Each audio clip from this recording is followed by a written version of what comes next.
And we are live. Welcome to Unite Austin Live here at the Austin Convention Center. So we are live for the next 2 hours, bringing you a taste of what it's like to be here at Unite Austin.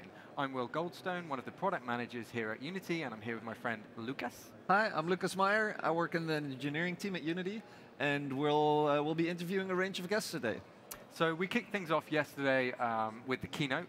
Hopefully you all saw it. If you didn't see it, go and catch it back on YouTube. But just to recap a few of the things that we covered, and we talked a lot about Unity 2017.2. And in that release, there's some really cool stuff. So for example, the tile map, we'll be interviewing Russ Scammell, who's from the 2D team later. We also showed off a lot about AR, so AR Kit, AR Core, and Vuforia, a unified solution for AR development.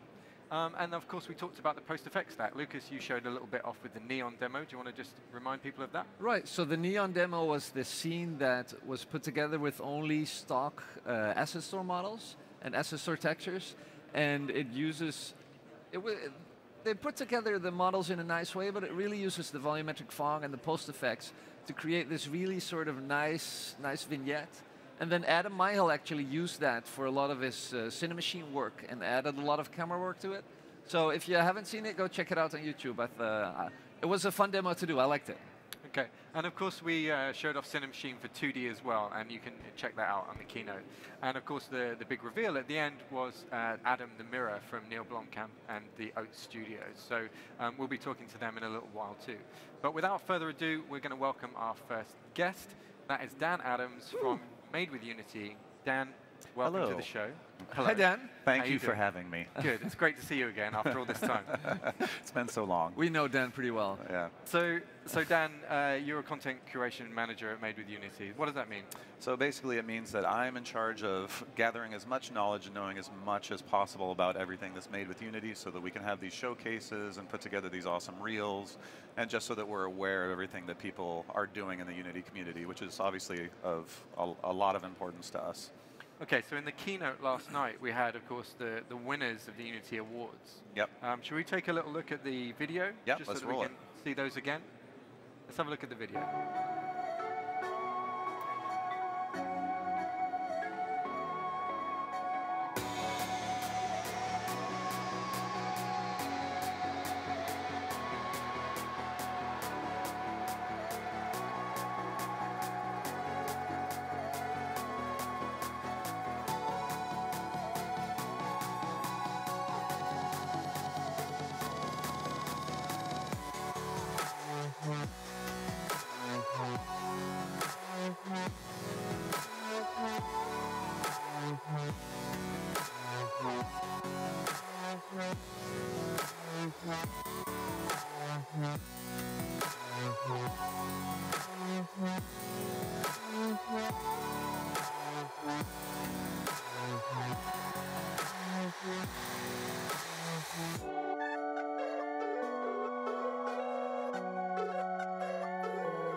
There's some pretty amazing projects in the Made with Unity Awards. Yep, absolutely. I mean, you and I have been at Unity, a fairly long time now, right? Yes. And I just think it's incredible, like the level of detail and the artistry that we see in these things these days. And in the early days, there was a lot more kind of like mobile and web games. But now the gamut of stuff created with Unity is kind of pretty astounding.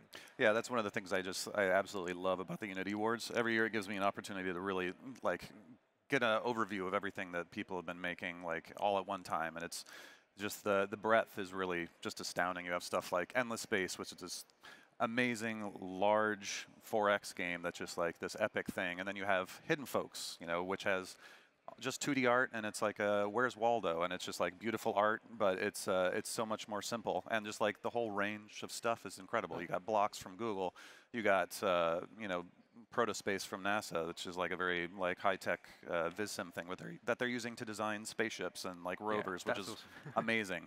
You know, so there's just such an incredible array of stuff, and it's exciting to see what everyone is working on. Does it get harder every year? It is. It's very hard. So like the first year I did this, I think there were 88 projects we were looking at, and this year we were actively looking at a little over 600.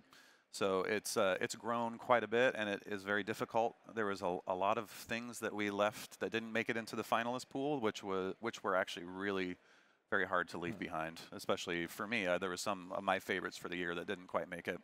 Like which one? One that comes to mind is House of the Dying Sun. It was in the VR category. Like, I just love this game. It's a space sim, so you're flying around in a spaceship, and just like their use of VR in this is very cool. It was very stylistic, very fun.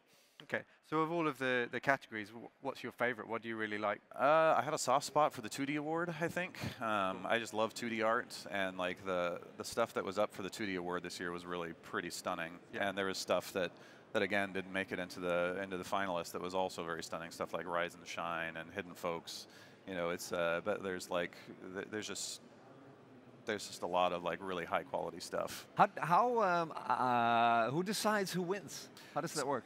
So from the start, we have you know, committees in the office that go through all of at Unity that go through all of the categories. So each category committee, and we pick the finalists from all of the giant pool of stuff. And then from the finalists, what happens is the vote goes out to the public. So everyone who's in the Unity community can log on and vote. They get one vote apiece, and then everyone at Unity also gets a vote, so that's split 50-50. So you take the average of the two, and together you get the winners. How, if I'm working on a game right now and I want to be like in the winner's wheel next year, next to making a cool game, what do I have to do? Well, you know, we pay attention all year long, so we're watching everything that's happening, and we have our own lists, of course. Like every time we see something cool, we sort of add it to this list to make sure to check out later. And then in the summer, usually each year, because we usually have the awards we always have the awards at Unites, the North American Unites. And then we open up a submission. So what we do is we ask people to submit. It's not absolutely necessary, but it really helps us know what's out there, because it's really just about like us being able to be exposed to as much as possible. Like for categories like you know, the non-game, which is also a soft spot for me, and VizSim and cinematic, we might not know everything that people are making because it's a little hard to find those things sometimes. So, you know, especially in VizSim, where it's very different industries than games, where they're promoting these things all the time. So, you know, getting these submissions in really helps us out to find all the projects. Like it's possible that we missed some this year that are really amazing. And do you take in, for example, I know that we've moved our Made with Unity kind of content over to Unity Connect recently. Like, yep. Is that a good place for people to go and put up their work if they want to get noticed? Like, yeah, for sure. Connect is a great place. I think it was a natural fit for Made with Unity stuff to go to Connect. We do have another Made with Unity site now. Actually, yeah. Just launched yesterday. But yeah, all that stuff is there for Connect. You can just go and sign up, put up your project, and it's a great place for, you know, of course, for potential employers to come, or like if you're a contractor, like if you're a contracting studio, people can come and see what you've done, and you could potentially get work that way as well. Do you really like get to play games for your work all day? That would be amazing if that's all I did. But I do. I play a lot of games. You play all of them, right? I play an absurd amount of games. All 600 of them. All 600 of them, yes. Any job openings on the team? No, not for you. No. Oh. Oh, wow. So if people want to go and see the award winners, where can they check them all out? Because obviously the showreel's pretty quick, it flies by. Yep. If you want to read the stories of how those things are made. Yep, you can go and check it out at awards.unity.com. So it's got the list of all the winners, and it's got a list of the finalists as well. Okay. Yep. Cool. Awesome. Dan, thank you very much. Yeah. Yeah. Much good to be with you coming guys. in. Yeah, of course. Always good to be with you guys. Cool. Okay, so up next we have Nate Wells from Otherside Entertainment here to talk about Underworld Ascendant. And we're going to take a quick break and we'll be back with that.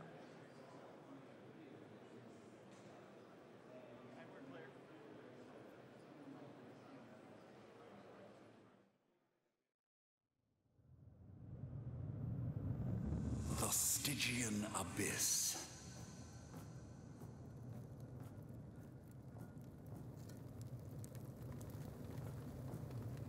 Here, each decision holds great opportunity and grave consequence.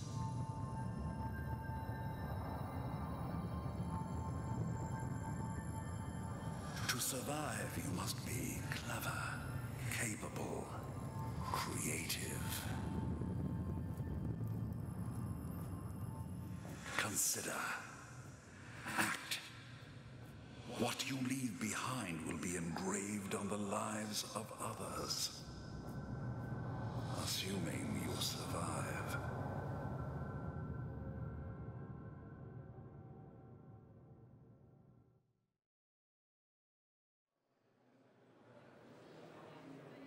And we're back at Unite Austin Live.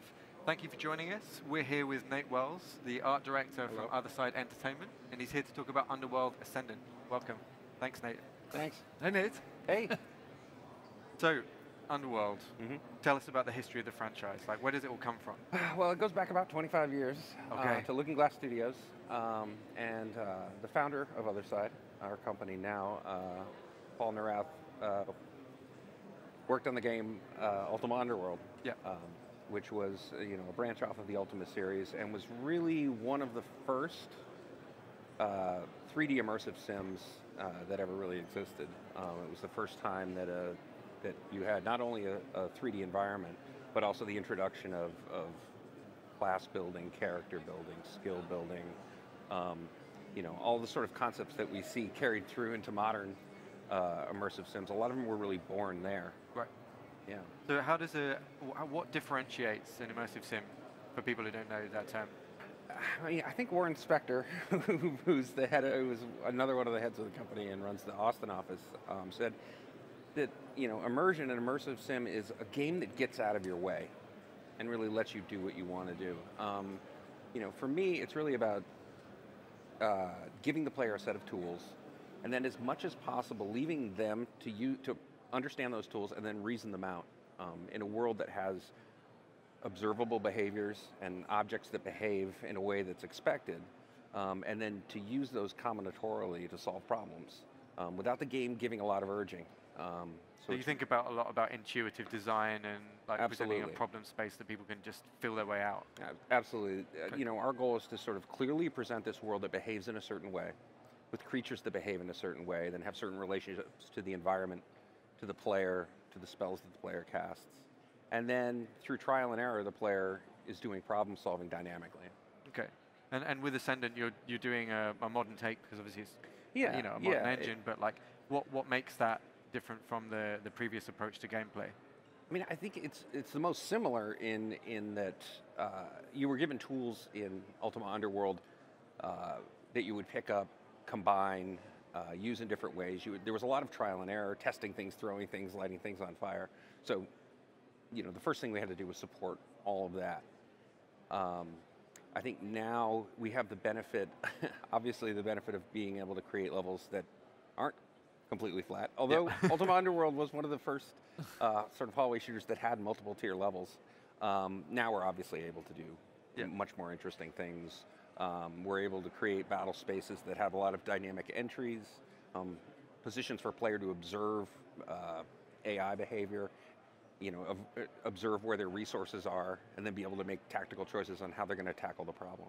Okay. So is it a designed linear experience, or are you expecting people to kind of feel it out? Is there procedural elements? How does it? I mean, we want as much as possible for people to feel it out themselves. We don't want there to be a lot of hand-holding. We want to limit training to just what you need to know. Yep. And I think it's, we've seen this already in early testing, even though we're still pre-alpha. We've put it in front of people, and they've come up with solutions that we had absolutely no idea. And they work. Yeah, and they work, and no way to predict them. An example is, we created this first level, which you can see here. We have the show, and we gave it to people. And the idea was you would go through this space, and you would sort of, run into these AIs and fight them, and find different ways through the level, and finally you'd arrive at the goal. And we gave it to a tester, and he realized that by using the gravitate spell, he could take 5 crates and put them together into a bridge and just walk to the end. Nice. And for us, that's a completely legitimate solution. Yeah. You know, we're not going to go in and nerf that. Yeah. We want to support that. And you know, our other goal, our high-level goal is when you do something like that, we're watching, and we reward you for it. You mean the game code is watching? Yeah, we're watching for, you know, are you using innovative solutions? Are you, you know, how many different systems are you engaging to solve a problem? And this is something that's underway. It's, you know, it's a pretty complex system, but it is essentially a judge that looks at your performance and grades it and gives you an overall score. And, you know, part of that for us is so whoever did the 5 crates in a row, like they earn some good if points. everything works properly, they're going to get a ton of points for that. And you know, for us, that also leads into hopefully you know, an active community of people sharing their solutions. For sure. And you know, we think a solution like that would get voted up really quickly, and we want to actually take that system, you know, the active sharing, the active your video becoming popular, to feed back into the game as well. So those are all sort of new things that we're trying that none of us have done in games before, and most of us have been making games for 2 decades. So how do you feel about like the concept of you know, let's plays and obviously people being able to see solutions that other people are stumbling upon? Like, do you think that like is kind of oversharing? Does that drive you to make a more of an immersive sim? well, so you know, it can be. And I worked on Bioshock Infinite, The Last of Us, the latest Tomb Raider, all those games. And there's a lot of spoilers if you do a let's play of those games. Yeah. Our feeling is that it's really difficult to spoil our game. The only thing you could potentially do is expose a solution that another player hadn't thought about, and you may lead them to go try it in their own version of the game. Yeah. So it's really tough I think we've made it tough for Let's Plays to spoil anything. I think they're just going to be helpful for us. And you guys have a pre-alpha build out now? What's that? You guys have a pre-alpha build out on the show here behind us, Yes, right? we do. And for those of people at home watching now, where can they go and check out the game if they're not at Unite Austin? I think the best place will be to go to our website, OthersideEntertainment.com. Awesome. Okay. Final question: why Unity? Like, what drew you to working with it? I think, well, for me, this is the first time I've actually worked with Unity, Okay. and I've worked with about 8 different game engines out there, some proprietary, some middleware. And for me, I think one of the most exciting things is the asset store, especially with a small team. You know, I've already used the asset store extensively, and maybe it's not, I'm, you know, purchasing content that it's going to ship. Yeah. But for a small team to have this catalog of assets, this catalog of code, catalog of effects, that a bigger studio would have built up over 10 years and have for prototyping. In their back pocket, yeah. Yeah, we're able to prototype much more quickly because we have access to things in the asset store. You know, I think a lot of the exciting things, the post-processing stack, I've started to play with early iterations of that and can't wait for the full version. I like to play around with that too. Like I said, I've made games with like 8 engines, and I've never had all post-processing tools in one place. Amazing. They're generally like different modules, they come in at different times, you know, you get chromatic Different people aberration at the supporting end of them, yeah. development, and then, you know, you can't work with LUTs for the longest time, and this is amazing, and just to have all that and just be able to play and play and play forever. Awesome. We're glad you like it. Good luck with the game, Nate. Yeah, Thanks so thank much you. for being here with us Thanks, man. today. Thanks, guys. Appreciate it. So if you want to check out Underworld Ascendant, go to OthersideEntertainment.com. Great, go there. Okay, so we're going to take a quick break, and after the break, Neill Blomkamp and Chris Harvey of Oats Studio are going to be with us. Stay tuned. Thanks.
to know what you are.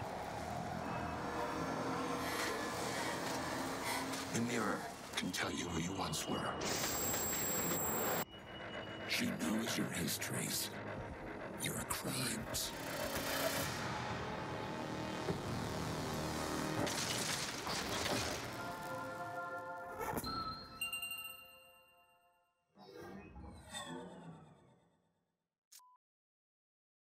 And we're back at Unite Live Austin. Welcome. If you've just joined us, we're here for 2 hours talking with various people who are here and giving you a taste of what it's like to be at Unite Live, at Unite Austin even. So we're here with Neill and Chris from Oats Studio. Guys, welcome. Thank you for being with us. Thanks, man. Yeah. Thanks. So, I mean, so much to talk about. Right. You unveiled Adam the Mirror last night. Yeah. I don't know where to start, really. I mean, what first drew you to that as a property? You know, when you saw the first Adam demo that we put out, what did you like about it?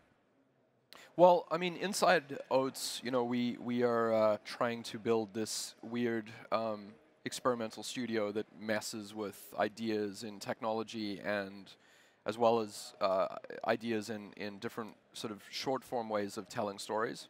So real time has been something that's been interesting to us for quite a while. So if I'm the director and Chris is in charge of all of the visuals that the company is doing, we both kind of felt like real time was a direction we wanted to go in. So we were already talking about that, and we saw this piece that came out last year, and you know it was kind of what we were talking about. It was short form storytelling that was mysterious and compelling, and it was rendered in a real time engine. Yeah. And we were like, damn, it got passed around the office. You know, people were really into it, and it was like that is one of the things we want to do. Yeah. And then we went off and shot live action films and did traditional VFX, and Unity contacted Oats, and they were like, Isabel, who was our point of contact, said like, do you guys like this property? Because we kind of want to take it further, and you seem like an interesting company that could branch off and kind of take this in directions that we haven't gone with it yet. So we felt like that was something we wanted to do. So a lot of your work seems to focus on the idea of like transhumanism and where is the soul and where is the mind and all of that kind of thing. With Adam, like where are you taking that, and what do you think that means? Well, Adam is a little bit different to a lot of the other stuff that I'm drawn to, in that it's a little bit more uplifting, I think.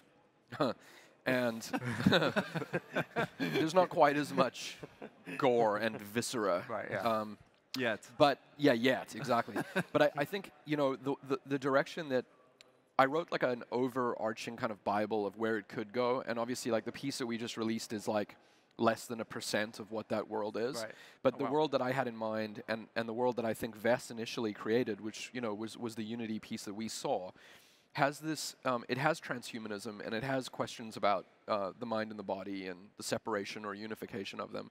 But it has an underlying sort of theme or feeling, to me at least, of a positive, something positive, like ascension or transhumanism being viewed in a positive light. Right. And so that was the direction that I went off with it in. And it's a little bit more, I don't know, Star Warsian than anything that I've worked on before, at least in the grander story that hasn't been released yet. How real time is it? Like, you guys don't need it to run at 60 FPS, right? It's 30, I think. It's 30. Yeah. Oh, Right like now. that real time? Yeah, Yeah. like actual real time. Yeah. Like No, it's legit real time. I mean, it's a GTX 1080 on a gaming computer running at 30 FPS. And I mean, like, it's the difference from like 10 FPS to 30 FPS. Is that a big deal if you make a movie? No. Well, you can't drop it beneath 24, really, though. I mean, it isn't for, like, if you were just doing an offline, quote-unquote, render with it, like using it like an offline render, it would make no difference. I mean, even if you're rendering a frame every second, it's infinitely faster than traditional rendering. Right. But we don't just want to do that. We want to push the envelope so that it is actually real time for a variety of different potential reasons. I mean, there are various reasons to have that happen. Like, for instance, we do have our own motion capture stage. Yeah. So we want to eventually get Unity running to the point where Adam looks the way that it does on our monitors, on our virtual camera, on our mocap stage, which is where, and this is the really interesting part with filmmaking in this kind of technology, you can almost at that point start running into like these happy accidents Yeah. that you would get filming a real film, right? So the director of photography would be telling one of the A or B camera operators to like run over to the back of the set because the sun is setting and it's a really beautiful shot. Like, let's roll on that, you know? And if you're in a gray motion capture volume, that kind of thinking is not part of the dialogue.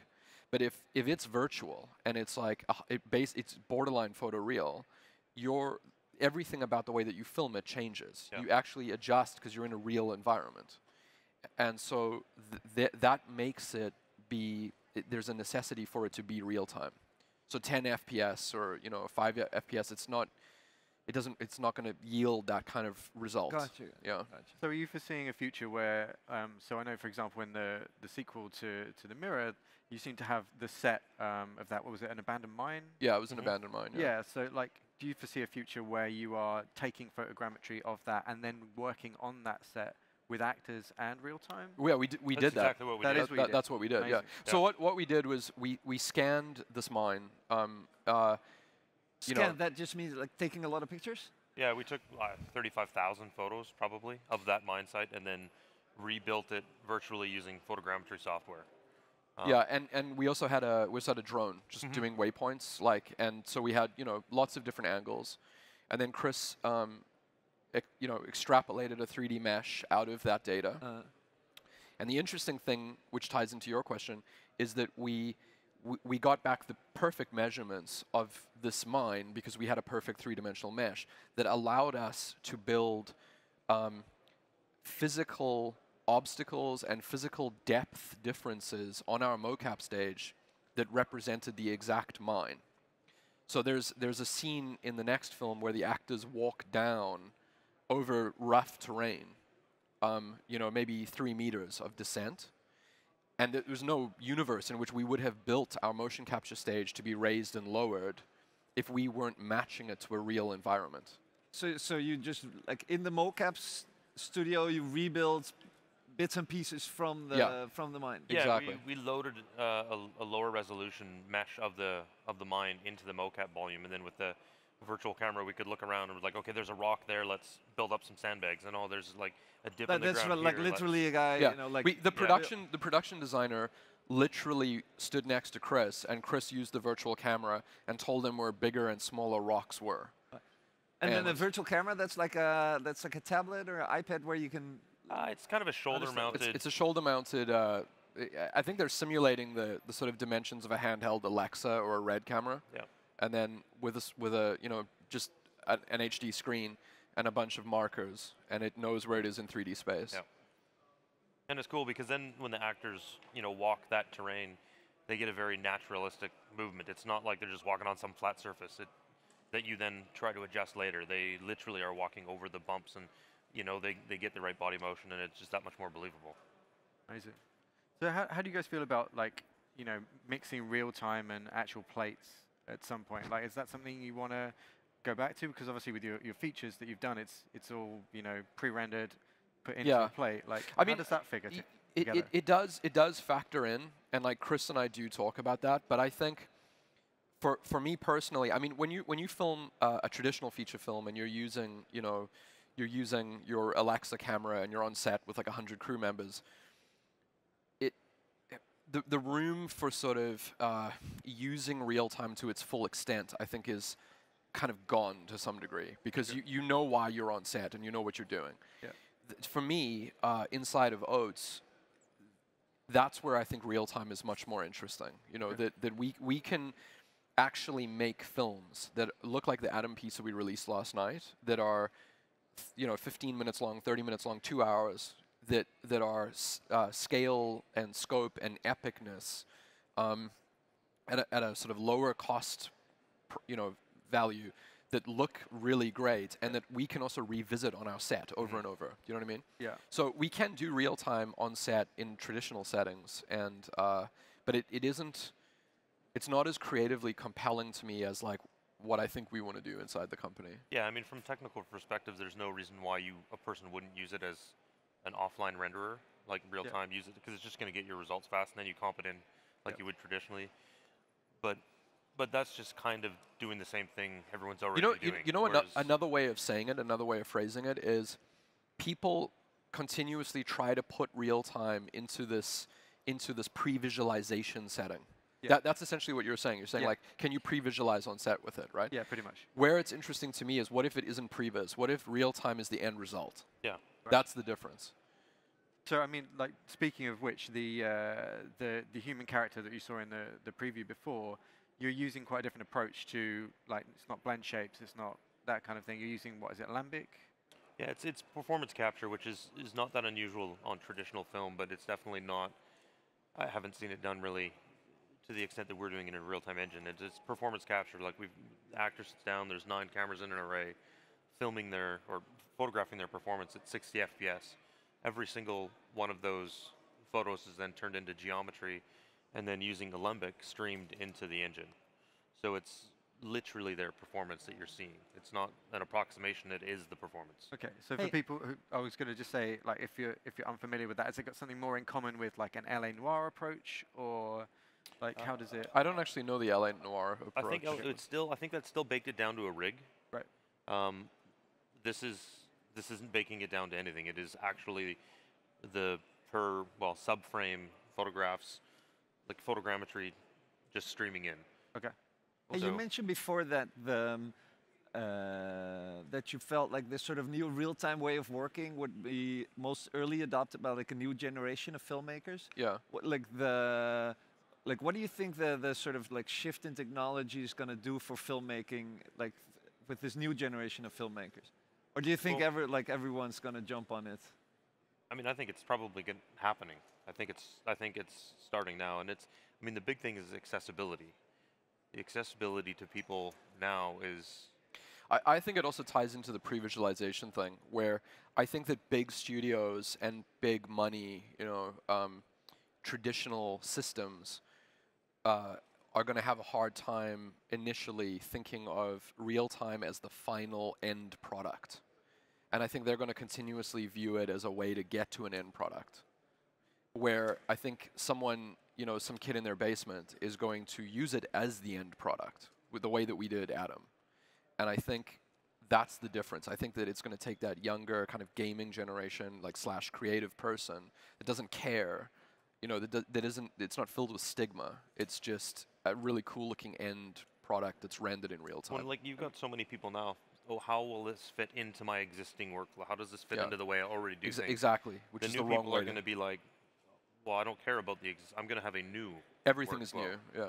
And that's where you're going to get new innovation. It's kind of like how, younger people watch YouTube and they don't watch TV, right? And it's just that shift of where people are looking for narrative. Do you think we'll see many more people making films just because it's cheaper and more accessible? I think what you're going to see is you're going to see a lot of sort of like the YouTube generation of self-created content. I think that's going to happen, and that's going to gain momentum. I think we want to do an entire feature film in real time. So using Unity to create the end product is very possible, I think, inside of Oats. But I think normally with big studios, you may not see that for a while. It's going to come from the ground up.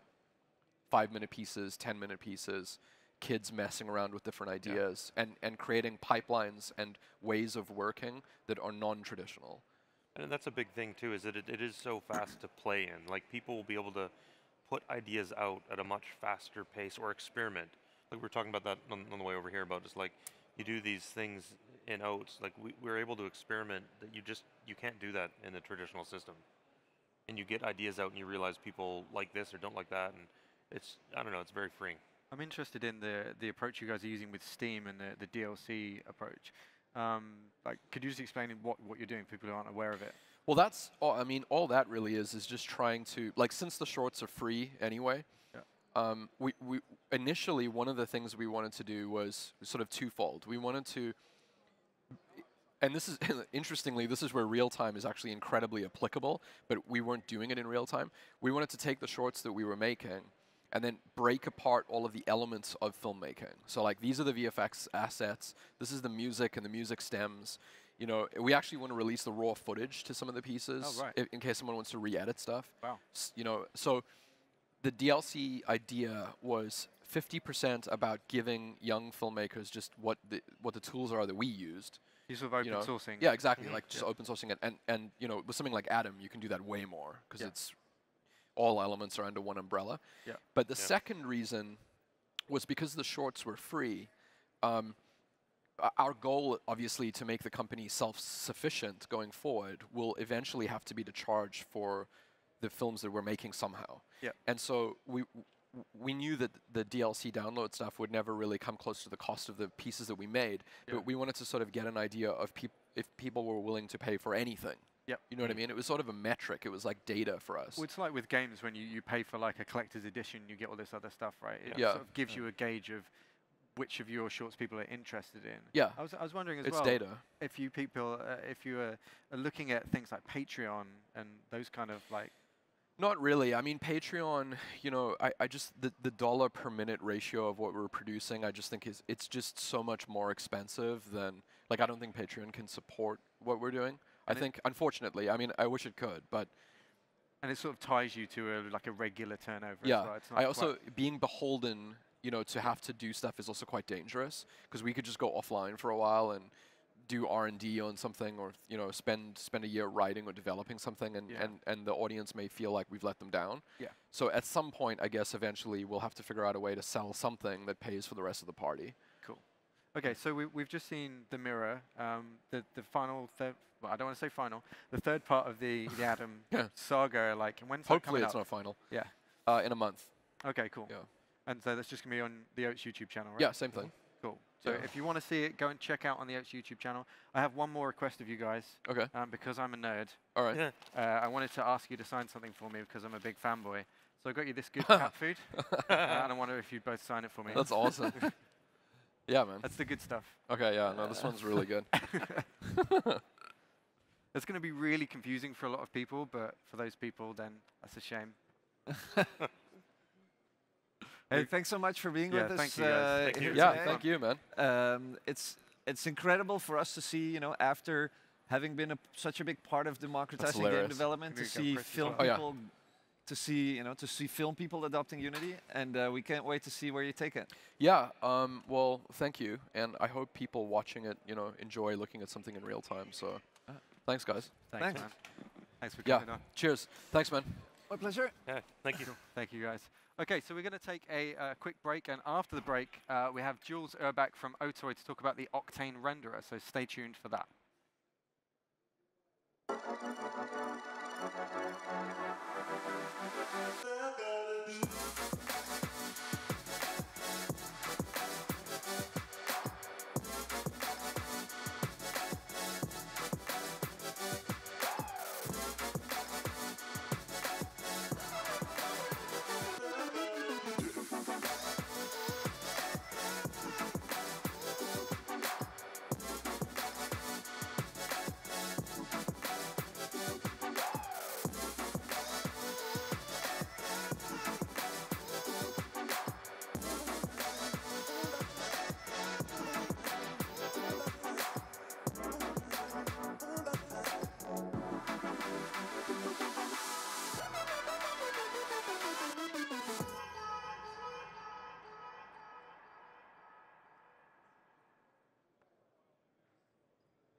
You want to know what you are? The mirror can tell you who you once were. She knows your histories, your crimes.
Unite Austin live here at the Austin Convention Center, and we're talking to Jules Urbach of OTOY, makers of the Octane renderer. Jules, thank you for joining us. It's a pleasure to be Hey, here. Jules. Lucas, Nice so to be great to here. be here.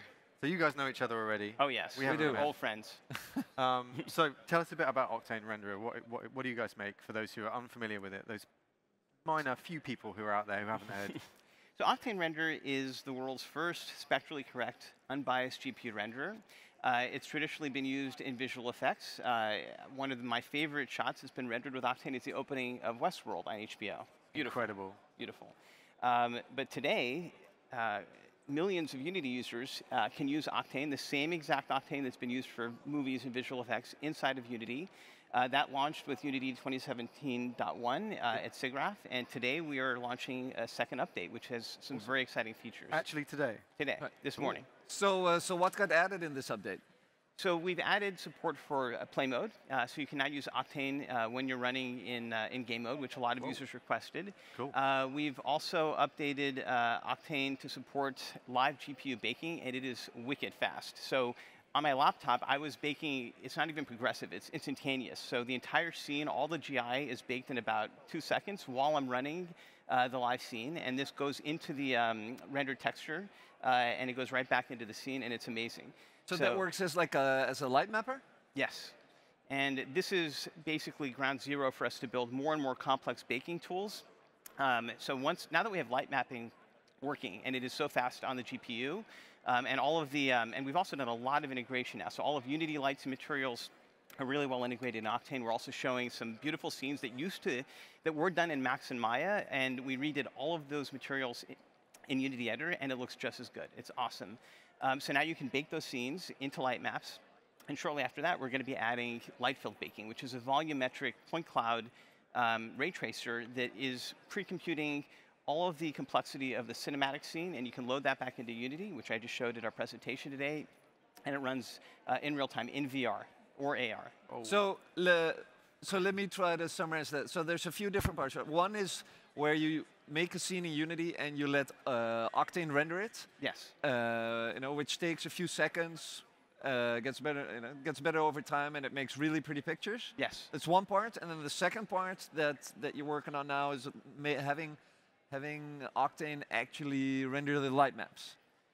Yes. So the cinematic rendering in Octane that you could use for doing VR renders and all those things was working in 2017.1, but today we now have the ability to have Octane take those same quality lighting and put it into the same light maps that Enlighten was baking or the progressive light mapper was baking. It uses all of the Unity UV mapping and baking light maps, and it does it all in one step. So there's no tiles, there's no waiting, it just renders all of that in about a few megapixels per second progressively, but it cleans up the noise basically in real time. And then this third thing is like the how do you call it? The point it's cloud? basically a light field baking. So So lighting is one of the things people are used to baking because lighting is complex. But if you have a forest that has 100 trillion triangles, you can't render that in OpenGL. It's hard to render that with instancing. So in this case, you can just have Octane take that forest, and instead of baking just the lights into a texture, it'll bake all of the geometry into a holographic texture. And Unity will get back a proxy, a cube, and it'll do a ray trace into that bounding volume, and it'll just look perfect. It'll look just like the Octane ray tracer, but in the live game mode. And is that what you use for VR a lot? Yes. So like VR, like all your VR demos. All the good VR demos where we show light field rendering is. The intent of that was always to hook this up to Unity and to give people the tools to generate that, whether it's coming from Unity or they import it from other tools. But either way, Unity is where you can create all the mechanics. You can script all of this with C#, and you can mix and match that with anything that you can run inside of Unity's real-time viewport. So we were showing today that you can take Unity assets and blend them with light field pre-computed assets, and we're going to have the ability for those to be generated locally, just like a normal light map. And then we're also going to have the cloud service, which allows you to use thousands of GPUs on the cloud to generate super high quality quiescent light fields, which are basically then streamed in. So you have these 2 different quality settings. Hey, and if people wanna learn more about this or like play around with it, like can they get a build? How how do you get started? If you go to the asset store and download any samples that have Octane in it, that are Octane scenes, you'll just get everything you need. After that, you'll be able to So I go to the store, I search for Octane, and then a list of stuff comes out. And a great tutorial forms everything unity.otoy.com. Cool. So we also heard about the render token thing. Can you tell us a little bit about how that works? So the cloud service that I was just referring to currently runs on GPUs that are scattered on the public cloud like Amazon, Google, our own data centers. Sure. There's not enough of them, especially when we're rendering light fields. We need a lot more. And we ran out, and we're so the idea is Amazon didn't have enough service no one for does. you. It's like, you know, we have Eric Schmidt on the board of advisors, not enough GPUs on Google Compute either. So the crazy thing is that there's a lot of people mining Ethereum on GPUs. In fact, we started to notice Octane customers couldn't get a GPU. So we're flipping this around. If you basically fulfill render work like we do through our public cloud service, you can get an Ethereum token, and that will pay more than Ethereum itself for mining. So therefore, people will be motivated to do rendering work, and that means we'll have a lot more GPUs, at least or better than the cost that we have today. And that'll be awesome for Unity users. So anyone that has like a badass GPU, they can... Or even an old GPU. They can sort of just be freelancing and rendering other people's scenes and getting Ethereum tokens for it. Yep. So where do you see, you know, obviously we're talking to Neill and Chris from Oats just now. Where do you see the kind of future of this tech going? Is it into games? Is it into film as well? Obviously, you know, Octane's used for Westworld. Yeah. You know, do you see people coming to a product like Unity to be making like features? Like, how do you see that? You're going to be making films in Unity.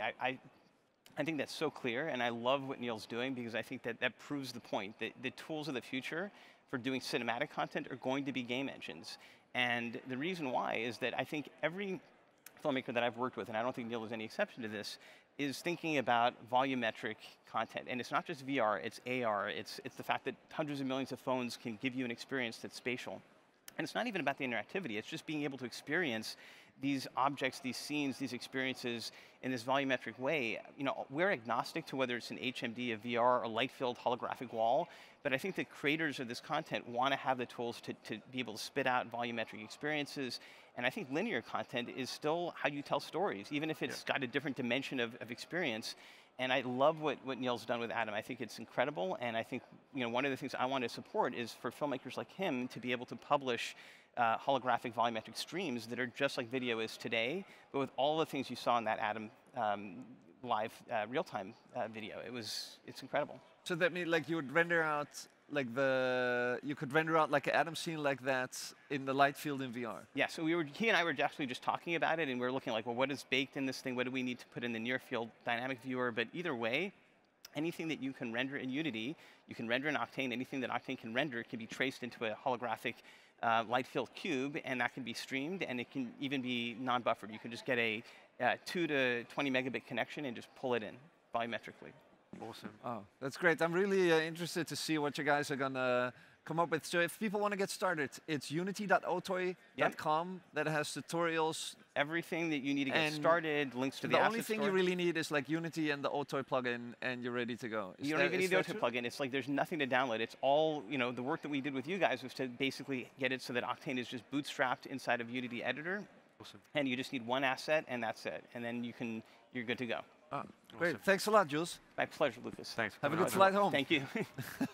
Cool. Okay, so we're going to take a quick break, and after the break, we're going to have Brett Bibby, our VP of Engineering, here to talk about the world of Unity, where we're going with all of this stuff, and we'll see you then.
And we're back at Unite Austin live, and we're here talking with Brett Bibby.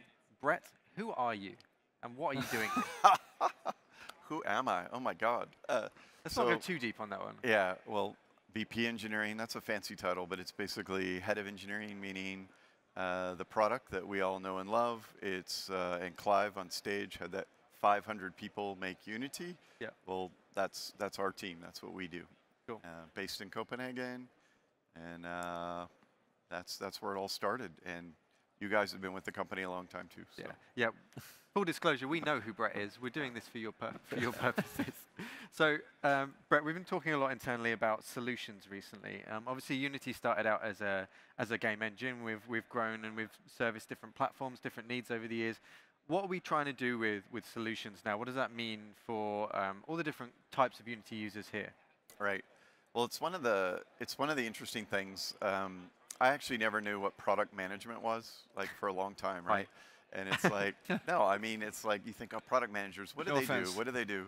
And I mean, if Unity, you go back, and I mean, certainly Lucas has been here a long time. I mean, in the old days, we had a product, some users used it, we went into the forums, and somebody's like, hey, I'm having an issue with X. And then we'd be like, oh, I can fix that, fix it, here you go, here's a link, and you would just download it straight away. Yeah.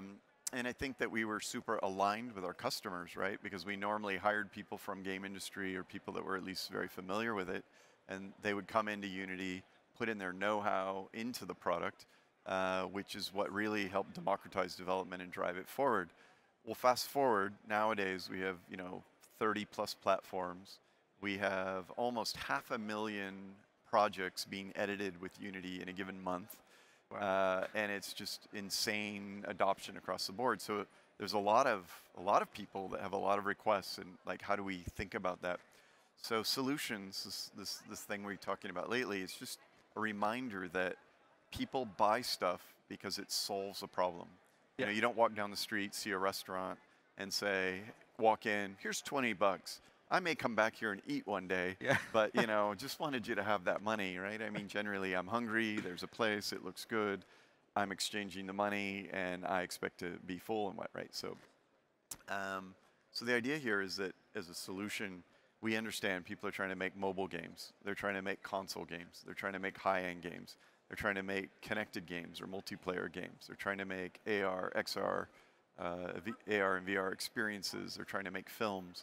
So, we're really now on this idea of like really understanding and taking a fresh look at where we are in the world, what people are trying to do with Unity, and making sure that we're a good match for that. So just be super aligned with our customers, be our customers, make sure that we're all thinking and talking the same stuff. So how do you think people go about, you talked just now about solving a problem for people. What do you think it is that makes people choose, a piece of software to solve a problem, and how does Unity think about that? Right. Well, again, I like to use other analogies. One of my favorite one is, imagine, it's your wedding anniversary or anniversary for your girlfriend, or so you drive by down the street every day, and there's a flower shop, and every day you drive by it, and you never buy your wife or girlfriend flowers. And then on the anniversary, you see it, and you remember, oh my God, I got to do it, right? So there's some call to action for you that grabs you by the throat. It could be pouring rain, it could be a mess traffic jam, but you will get those flowers and you will deliver them, right? So there's a need, and I think Unity's need is just that you have this environment that allows you to express yourself at a rate and in a way that is liberating. Right? And it feels light, it feels free, it feels accessible. And I think that that's really the key value proposition. People think, I've got this thing, I want to put it in there, I want to see it, and I want it to move, I want it to do something. Yep. And Lucas demonstrated that neon demo yesterday that Ves put together. And I'm like, that's awesome, We should talk about, like as a solution as well. I think one of the things that we also need to realize is that Unity is a solution just for enthusiast development. Yeah. I saw that neon for the first time yesterday as well. I was so excited. I mean, I'm like, I've been making games for 30 years. My wife makes games. She's a producer on Hitman. Hi, honey. And my daughters play more games than I should probably allow. I'm not going to win any Parent of the Year awards. Hi, Harmony Bianca. And the thing is that I think as a solution, Unity is also that. It's a place where you go and you just experiment with ideas. It's funny you say that. Like lately, I've been working at Unity at some like non-user facing stuff, and I was sitting backstage with Adam, sort of like working on his, looking at his camera shots and figuring out, and we were just. It was just so fun to sit in this scene that looks gorgeous, and use timeline to put these clips around, and then I was giving him shit about like not liking this shot that he put of this character that came out wrong, and we were going back and forth, and like no, let me try, and I made a little bit of a different idea. It was like the. So you're taking credit for it. You know what the best part was though? Is that you talked about Neon, let's take a look, and we expect boom. And when we flip in, we see the scene that we all see. It's just some assets that are textured, lit kind of generically.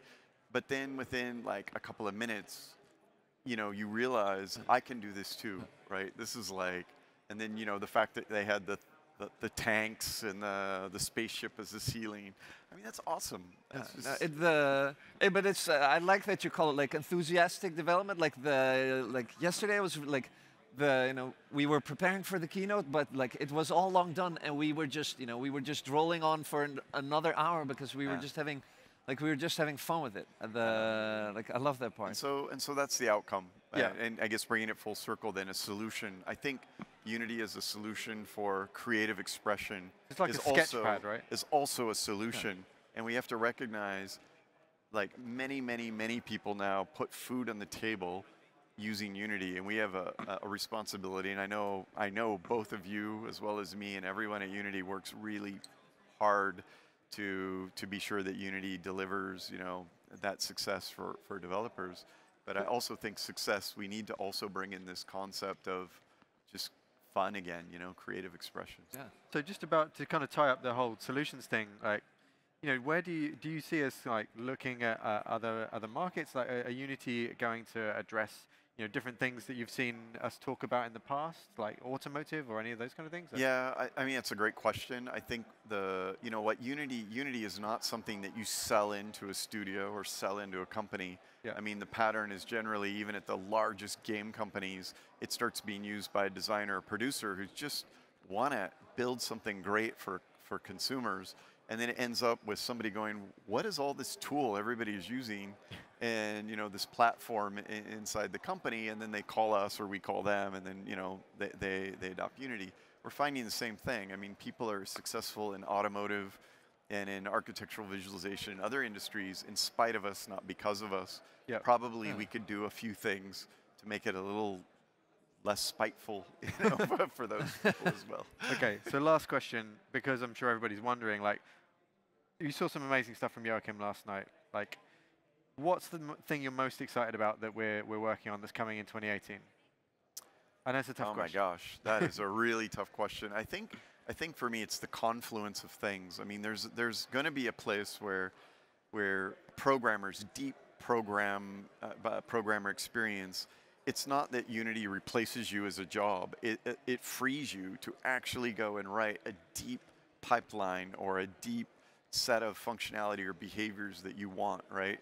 And then through visual scripting and other things that's coming to be able to like put those blocks in the hands of designers, and then know that could end up being, with all these other technologies, the most performant thing that could possibly work, something more than I could write myself as a small team. That's completely revolutionary. So I think it's the confluence of the C# job system, the entity component system, visual scripting, visual materials. Like when all of these things come together next year, it's just going to be paradigm shifting. I mean, it's... Yeah, I would agree. I think for me the most exciting thing is like you say, it's what I always talk about as like base literacy tools in Unity, so that everyone who's either a game designer or an artist or one of these kind of people has the tools that they need. So like you say, it's the visual scripting being built on top of that, that deep C# performance, and then shader graph and all these other kind of things coming together. It's going to be a good 2018. I have one last thing to say. Do it. And it's like, I want, which camera is actually on? I think talking to this camera. It's like, I want you to know that like these guys love this company and this product. I love this company and product. And there are hundreds of us that work tirelessly to make this. And I want to say thank you to everybody out there that just uses this tool and just blows us away with all the amazing stuff. True or not true, man? True. Thank you, Brett. Let's go home and do some work. Yeah, let's go home and mess around, you two. Okie dokie. So, cheers. Thank you for coming on, Brett. We're going to take a quick break. After the break, we have Jared Finder here to talk about AR Core from Google. So stay tuned for that. Thanks for tuning in.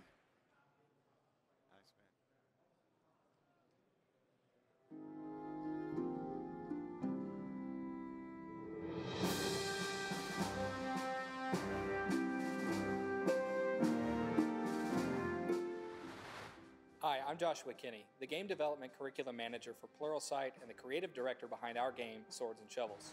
Swords and Shovels is a fast-paced dungeon crawler game with emphasis around strategy. It's a mix of hack and slash and tower defense. Game development has become more accessible now than it ever has been. Anyone in the world can download and start learning about a game engine of their choice and start making games today. Now, through these courses, you will learn the core fundamentals of creating games, whether that be game art, game design, or game programming. I hope to see you there. Keep learning, keep growing, and most of all, have fun doing it.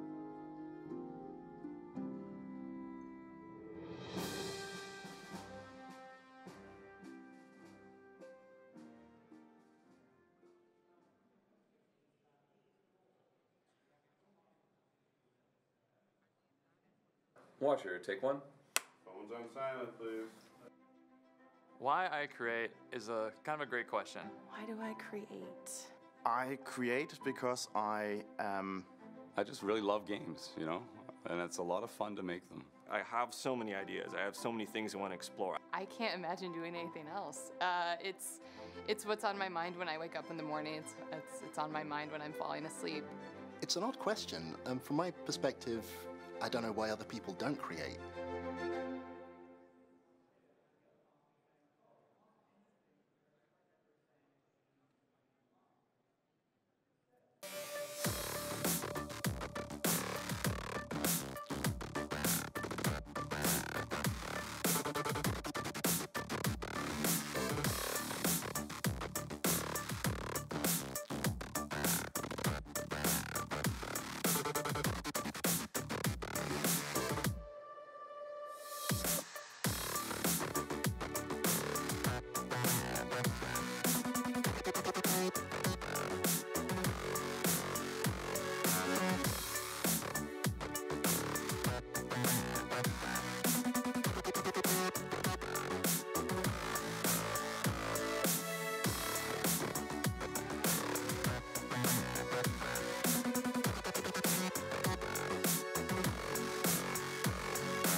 And we are back at Unite Austin Live. And thank you for being with us. We're here with Jared Finder, Engines Lead for AR and VR at Google. Welcome, Jared. Nice to meet you. Hey, nice to meet you. Hey. So, AR, we talked a lot about it last night at the keynote. What are the big parts of AR Core that we need to know about? So AR Core is kind of Google's effort to take AR, which is something that we've been working on for many, many years. Do you remember Project Tango? Yeah, of course. Yeah, so 2 years ago I was at Unite. I saw that in Boston. We were showing off all AR could do with Project Tango. And now we're focusing on bringing it to Android scale. So Android has a ton of phones out there, right? And we want to get it where all of those phones could run AR. Yep. So we're starting right now. We have a developer preview. It works well with Unity 2017-2 coming out. Yep. And it runs right now on the Pixel and the Samsung S8, and we're going to be focusing on bringing it to many more phones. Awesome. So what's the actual, I mean, for people who've used Tango, I mean, I played around with Tango at Boston as well. What's the delta between like where the tech was then and where it's getting to now? Right, the big thing is that we don't have any dedicated hardware, so we can run conceivably on any phone that we can make sure it works well. So you've got the core technologies, you got the motion tracking going in, so that lets you place an object on the table. That's what lets you kind of move around the table and be able to have that object stay there. And we've also got a plane estimation, so we can actually know here's the surface of the table, it comes out to here, we give you a boundary polygon. Yep. So that polygon lets you know, like, for any kind of arbitrary, it could work for a hexagon table, for a rectangular table, what the actual boundary is, so you can make sure you're placing things on the table and not floating in space. Yeah. And then a new thing that we have, we didn't have this with Tango, is light estimation, where we actually are able to sample the lighting that's in the real world and make it so that the objects follow that. And so that allows you, like when you go to a dark room, the objects appear to get darker. When you go to a light room, the objects get lighter. And just, it's all about making these objects feel like they're more real and feel like they're behaving as if they're, you know, real objects. Yeah, sort of anchoring it in the real world. Yeah, yeah. I find that part really fascinating, the light part of it. You know, what does it actually do? Is it using part of the camera, like to actually observe the pixels and where the light changes, like a light probe volume, or how does it work? So it's, I'm not going to tell you all without, the secret Without sauce. getting into like my, my PhD. I could talk about the engineering side of things where it does all this special math, but basically what it's doing is that it looks at the camera image and it's able to modulate the existing lights that, so they behave the same way along with the camera. And like the hard part about that is that the camera actually has a lot of auto adjustment that it's doing to make sure that the images look best for when you're seeing, like the actual pictures. And so we have to work in lockstep with that. If we're a frame behind, you'll see it'll look like a flash. And like with everything with AR, we have to actually be like fully frame synced with what's going on. If you lag behind your position by just a frame, or you lag behind on your planes by just a frame, like people will notice, an object will appear at a jitter, and we have like worked really hard to make sure everything's exactly locked. So the light estimation, it takes into account like the real lights in the world, but also like the exposure settings on the camera. Yeah, it's looking at everything so that it looks like it is actually like it is like that object was real and was being photographed. Right. So is there a big challenge for you? Like you mentioned you were working with, obviously, the Pixel, Google's own phone, also Samsung S8. Yep. Is there a challenge for you with the hardware? Obviously, you want to get this out to more Android devices. Yeah. And some of those devices will presumably handle you know, auto exposure in different ways. Is there a big challenge for you to kind of keep parity for those things? I mean, that's what Google is great about, right? Like Google's effort has always been to hit things at scale, to solve problems for the whole world, to be able to run every phone. And so like that's, yeah, is it hard? Yeah, but that's what Google is best at. Just figuring out how to create software that works for everyone, that can bring AR really to everybody. And like it's super exciting to me. Like AR is one of those things, you know, I was used to seeing in the movies. You see like Iron Man working with his computer. We're not there yet. That's far off. But working on little steps to get us to where you can have, you know, these objects that are just interspersed with our reality and feel like it's really just another thing, another part of your world, and even though it's fully virtual, is like, that's cool, right? That's the future. That feels like what we're going to be doing. Yeah, what's some of the coolest content you've seen? One of the the coolest things that I've seen. Like if I want to show my mom something. Hey, Mom. The coolest things I've seen have all been like some form of interpersonal like communication. Like there's some apps that I've seen that have been about like remote help. You know, you like find a plane, when you find the plane, when you understand the world around you, to be able to place objects in it. If you have like, you know, you mentioned your mom, maybe she's called you for like some computer tech support. How do I do this thing? You could have her. This has happened once or twice. Yeah, so you could have it where through AR you could add virtual, like press this button onto the TV, be like, okay, it's the button above here, and so it I would actually be able feels to, like it's part of it. place like objects in her virtual worlds. Right, that directly help her. Right. And so like that, even though like for me, I've gone through this process a lot with my grandparents. My grandparents live on the other side of the country from me, and eventually it got to where I'd be like, how does this work? What are you looking at? Where are you? Are you at the left side of the TV or the right side of the TV? So it's and like being able to TeamViewer actually for the real world. see it, to be able to actually see what they're seeing and be able to place an object in there that's like, this is the part to interact with. that type of intercommunication, like that's where I feel like AR is just like huge. And it has a thing where it brings it, is the potential to just be able to like transcend like these, you know, physical spaces. The fact that we're so far apart, we can still interact with each other in this, right, admittedly small helping people over the phone way, but that's the power of it being, of taking the virtual world. Like a shared experience. Yeah. What do you think, you know, 3 years from now are the kinds of AR devices that that I'll be showing off to my mom? I don't even want to hazard a guess. Like, it feels like AR is like just really starting. You can see now that smartphone AR this year, like if you had looked a year ago where it was, there was Tango. And now there's everything. And so 3 years from now, I hope it will be like the future, you know, we'll all be flying around in cars and stuff. I don't know. But like, I just see that smartphone AR is really becoming a thing. Are you guys working on flying cars? Did you say that? That is Google flying cars. Confirmed. No, I feel like you're going to see that like, we're going to get to a point where it's going to be like every phone that can support AR. And so by getting in now, you can be able to make an AR app just like you make any other app. It's going to be like, you remember GPS used to be a selling point for a phone. Now every phone has it. Yeah. You know, right now AR is kind of a selling point for a phone. And it's very soon going to be where just every phone has it. And that's kind of what we're focusing on. Hey, so if a Unity developer wants to get started with AR Core, what do they need? They need like 2017.2? Right. So that's a good question. So it needs to be 2017.2. Beta 11 or later. Like the release candidates, I think, just went out. Yep. And so it's release candidate 2, I think. Yeah, I think so. And so if you download that, you go to our website. I just search Google for AR Core developers. It's like the first hit.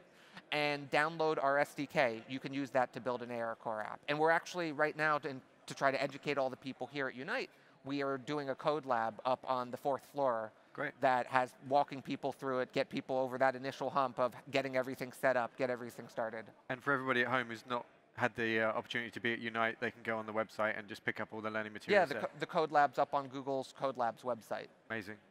Awesome. So we're going to just roll the AR Core trailer to look at some of the best stuff that's being done with it. But thank you so much for coming in. Thanks for being here, Jared. Great to be here. Always love Unite. Let's take a look at the video.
Awesome stuff.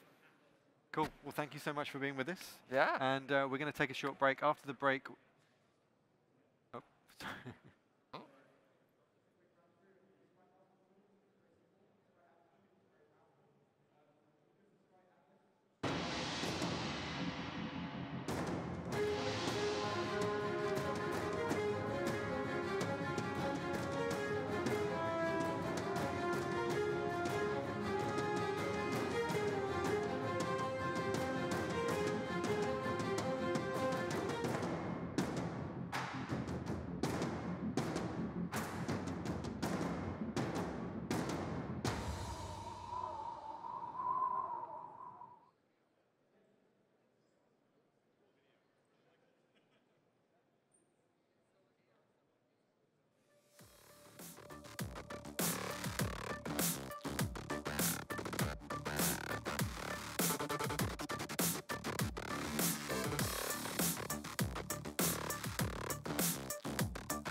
And we're back live at Unite Austin.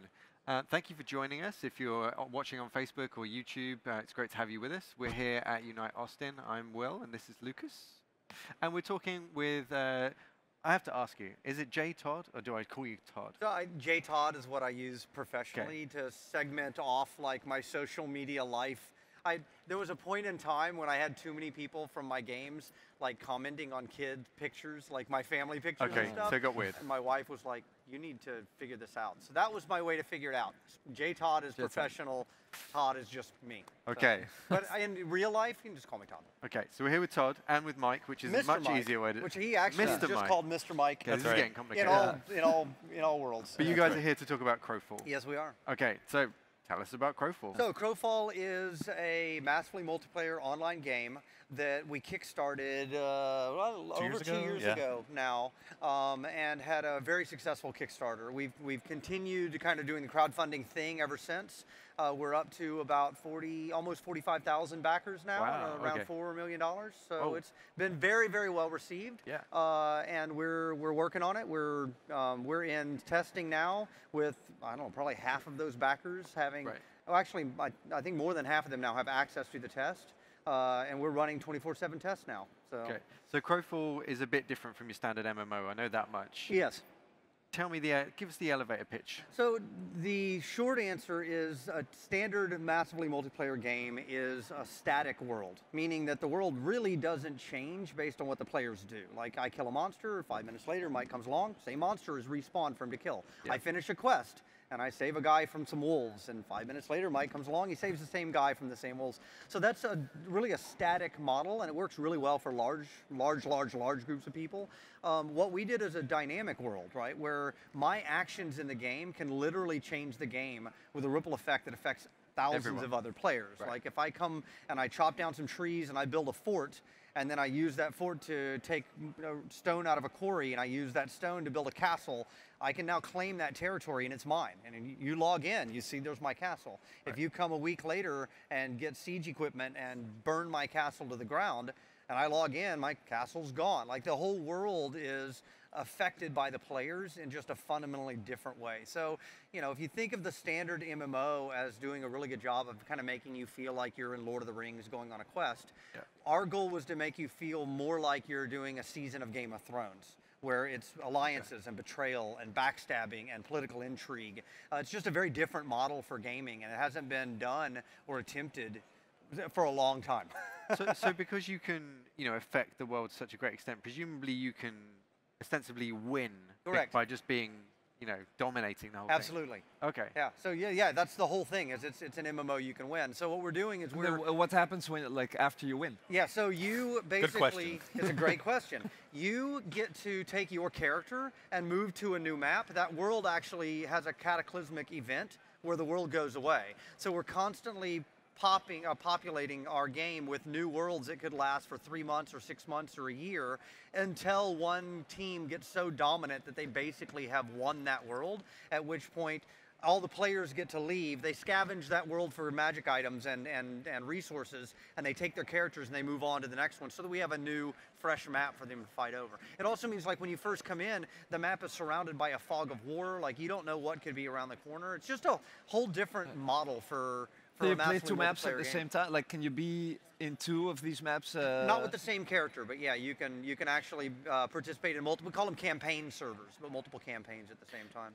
So, is there a possibility where someone can, become just really, really good at the game, and then they become well known for sort of dominating a lot of campaigns? We hope so. I mean, that's kind of the whole point is for you to be either not just as a combatant, right? You can go for military glory, you can go for economic wealth, you could be the best crafter in the game that everybody knows. You go to this person to get either the best castles made or the best swords or whatever, or you can just be a great politician. Like, you can band together the right mercenary companies and armies and nobles and form an army underneath you, and you can conquer the world without actually picking up a sword.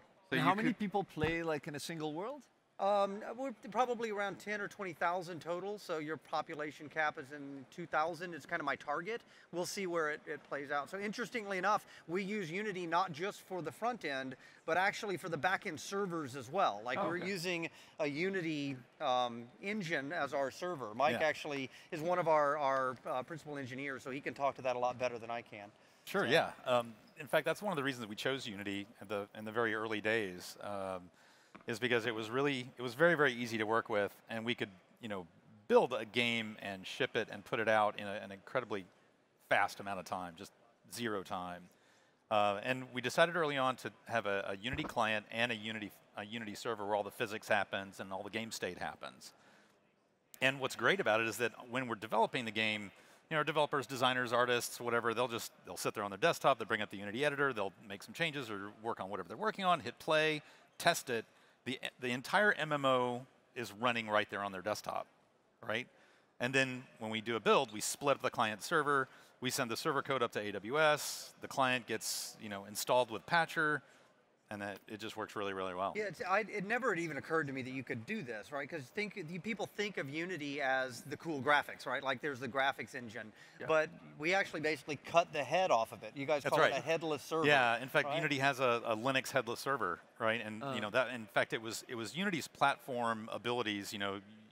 I mean, in fact, what's funny is that the last job I worked on before I came to work with Todd, I actually ported an iPhone game to the PS4. So it's like using Unity, so nice. That was one of the reasons I was like, yeah, this engine's pretty dang cool. We should use it. Yeah. But yeah, Unity has a Linux physics server, so we can develop it on Windows and then push it up to our Linux AWS servers, and it's incredibly stable. It runs really well, and it's something we're really happy with. When do you guys plan to ship? Well, we've said last December, so clearly we didn't quite hit our original date. I think that's for entirely the right reason, though, is we have like 45,000-ish backers and another 250,000 registered players.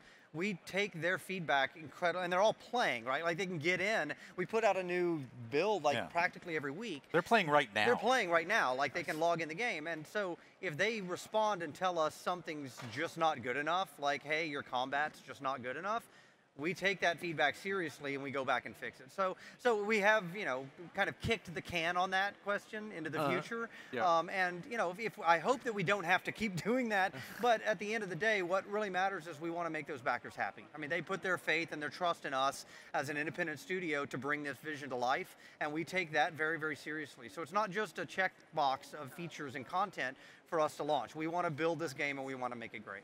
What's the coolest thing you've seen players do? So we have a system for, I mentioned earlier, castle building, right? Yeah. Where you can, and literally it's kind of like Lego system where you're snapping together like walls and towers and stuff like that. And, the expectation is they'd come in and they'd put like they'd have a Bailey, Mott and Bailey kind of thing, and they would, build an inner keep and stuff like that. And I logged in one day and somebody had instead basically roped the walls and towers up along the top of a mountain range and created effectively like the Great Wall of China, or like the wall north of Westeros. Like they'd created the wall. Did they win? Nobody was fighting in this world, but it was pretty effective, and I didn't know they could do that. Like, I didn't know that they could link them up and make it work like that, but you could run along the parapet all along the top of the mountain and see for miles. It was really pretty cool. Pretty interesting. Someone should tell the president about this game. He'd love it. Tough crowd. Please don't. Please don't. I mean, like, where can people go and play the game? Like, what's the quickest way to get involved? crowfall.com. Like, you can it's up now. Like, you can go right now to crowfall.com. Oh, anyone can join the bid? It's a backer thing. We still restrict our access to our backers, but and that's how you guys are kind of looking at monetizing the game going forward, or are you going to shift to just a standard kind of full release? Or yeah, we'll do a normal release. It is a retail product, though. It's not free to play. Yep. And then we have an optional micropayment store for buying things like castle parts and stuff like that. But you can only use those in your personal worlds. You can't use those in the competitive worlds. We don't let any of the store stuff go to the competitive areas. And then there's a monthly VIP membership that you can opt into. It's not mandatory. We hope that players will. And a lot of our backers right now have pre-bought that, so that's really cool. And that's kind of a way to support the game and help us on an ongoing basis. What does that give you? It basically gives you expanded training options. You can train more. It gives you, you kind of cut in line for the queues. It lets you have longer periods of infrequency in your logins, so you don't have to log in as often to update your skill training and things like that. So there's a bunch of inherent benefits, but at the end of the day, it doesn't make you any more powerful or any better. So, Great. Well, I thought it looked really cool. We have it it's in the showcase here in the back. Yep. It's crowfall.com. Crowfall.com. People want to check it out. Cool. Go and check it out. Thanks so much for being with us. All right, thank you James very today. much for having us and talking about our game. Get that right. Cool. Thank you for joining us. Thank you. Okay, so we're going to take a short break, and after the break, we have Andrew Parsons from Microsoft to talk about Xbox Live Creator Program. Stay tuned for that. All right.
John, take one. Playtest is truth. Unveiling and announcing games is one part very, very exciting and one part absolutely terrifying. Hurts, man. It hurts. Yeah, we're at a good state now. There's not much left. And you keep saying that for a year. The last 10% is really another 90%. Every time I got really close to finishing a game, I'd be like, oh man, there was another game come out, and I was like, oh, why didn't we work on something like that instead?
And we're back at Unite Live Austin. Thank you for joining us on Facebook and YouTube.